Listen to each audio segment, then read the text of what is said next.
میں ہوں عماد حسن، اپنے پروگرام ڈی ویو کے ساتھ دو موضوعات پر بات کریں گے۔ ایک، نواز شریف اور عمران خان میں کوئی فرق سیاسی طور پر ہے بھی یا نہیں، ایک اس حوالے سے بات کریں گے، اور ان کی سیاست کو مد نظر رکھ کر میاں نواز شریف کی سیاست کو اور جو ماضی قریب میں عمران خان کی سیاست رہی ان کا کمپیریزن کریں گے، اس حوالے سے بات کریں گے۔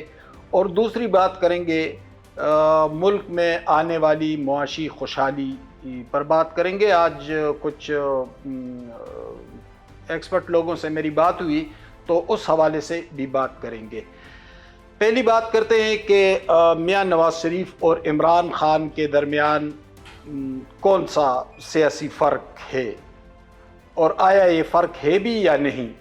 تو جب ہم معاملات کو دیکھتے ہیں، یعنی جو ہائیبریڈ رجیم میں جو صورتحال رہی اور جو عمران خان کو اسٹیبلشمنٹ سے اور عدالتوں سے اور میڈیا سے سپورٹ ملتی رہی، تو کیا وہی حالات نواز شریف کے لیے بھی ہیں یا اس سے مختلف ہیں؟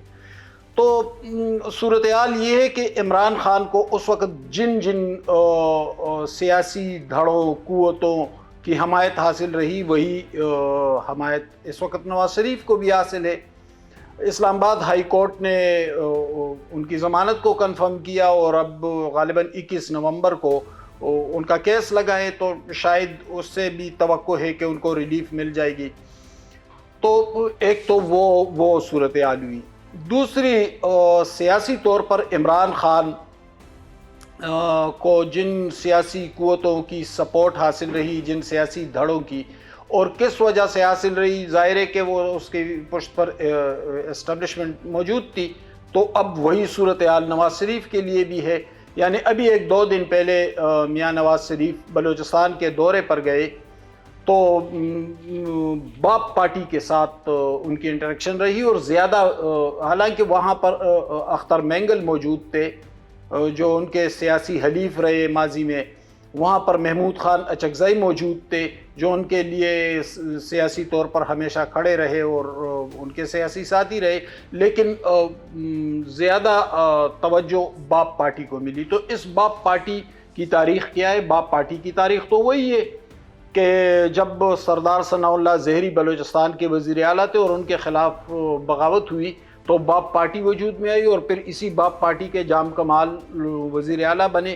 عمران خان کے ساتھ تو ظاہر ہے کہ وہ پی ٹی آئی اور باپ پارٹی ایک پیج پر تھے اس وقت۔ تو یہ جام کمال، یہ دوستین ڈوم کی، یہ اسلم بھوتانی، یہ عاصم کرد، یہ سارے کے سارے، یہ عبد الرحمن کیتران، یہ سنجرانی، یہ زبیدہ جلال، تو یہ سارے کے سارے وہی لوگ ہیں جو پہلے عمران خان کے ساتھ تھے باپ پارٹی کی شکل میں، اور آج میاں نواز شریف کے ساتھ ہے۔ تو یہاں بھی بلوچستان میں تو وہی صورتحال ہے۔ سندھ کی طرف ہم جائیں تو سندھ کے جو شہری سیاست ہے ایم کیو ایم کے گرد گھومتی ہے، اور بڑا ووٹ بینک بھی ان کا موجود ہے کراچی حیدرآباد میں۔ تو ایم کیو ایم جاتی عمرہ کا دورہ کر چکی، تو ظاہر ہے کہ ایک سیاسی اتحاد بن گیا۔ جو اندرونی سندھ، دیہاتی سندھ ہے، تو وہاں پر جی ڈی اے والے پہلے عمران خان کے ساتھ تھے، اور اب آنے والے دنوں میں نواز شریف کا ساتھ دیں گے۔ اسی طرح استحکام پاکستان پارٹی، جہانگیر ترین پہلے عمران خان کے لیے جہازیں بھر بھر کر لے جاتے رہے، اب نواز شریف کے ساتھ تقریباً سیم پیج پر آ گئے ہیں۔ کے پی میں پرویز خٹک عمران خان کے وزیر اعلیٰ بھی تھے اور ان کے سب سے اہم لیڈر تھے صوبے کی سطح پر، لیکن آنے والے دنوں میں ظاہر ہے کہ وہ تو نواز شریف کے ساتھ ہوں گے، سیم پیج پر ہوں گے۔ تو سیاسی طور پر بھی کوئی ڈیفرنس نہیں ہے، وہی کی وہی چیز ہے۔ رہا نواز شریف کا بیانیہ ووٹ کو عزت دو، تو بیانیہ کب کا فنا ہو چکا ہے۔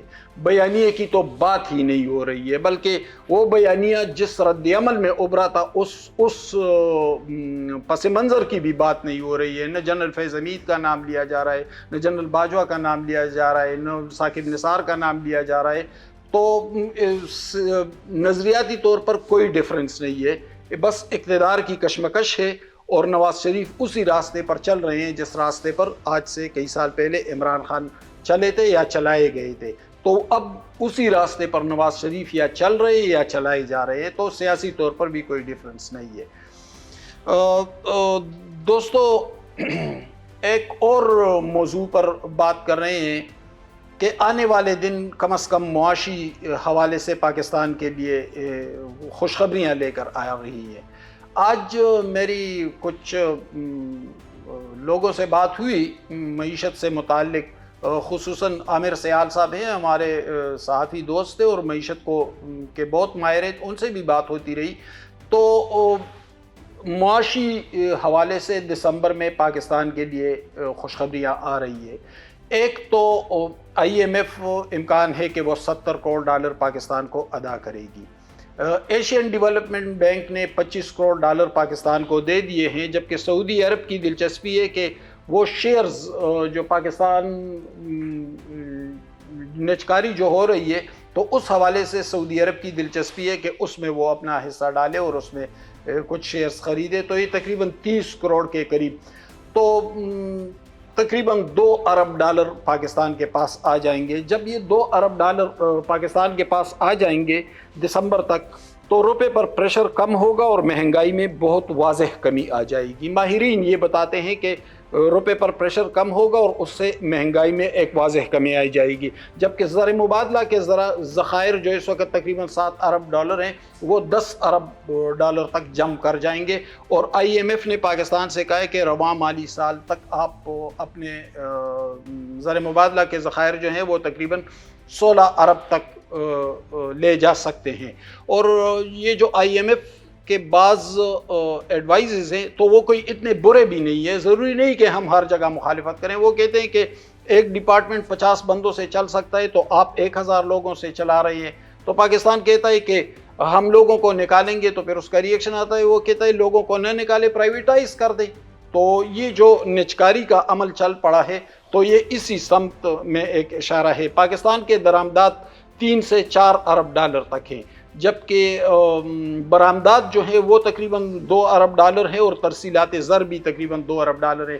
تو جو معاشی صورتحال ہے وہ قدرے بیلنس ہوتی جا رہی ہے، اعتدال کی سمت سفر ہے۔ تو آنے والے دنوں میں معاشی طور پر پاکستان استحکام کی طرف بڑھے گا اور اس کے واضح امکانات موجود ہیں۔ دوسری بات یہ کہ IMF جب قرضہ دے گا تو وہ پوری دنیا کو ایک میسج دے دے گا کہ اب پاکستان کی معاشی صورتحال سنبھل رہی ہے، تو اس اشارے کو سمجھتے ہوئے دوسرے ممالک یہاں پر انویسٹمنٹ کریں گے اور سرمایہ کاری کے لیے آئیں گے، جبکہ دوسرے جو مالی لین دین کے معاملات ہوتے ہیں وہ بھی اوپن ہو جائیں گے۔ تو یہ صورتحال ہے۔ آنے والے دنوں میں ہم امید رکھتے ہیں کہ صورتحال معاشی طور پر بھی بہتر ہو اور سیاسی طور پر بھی ہم استحکام کی جانب بڑھیں۔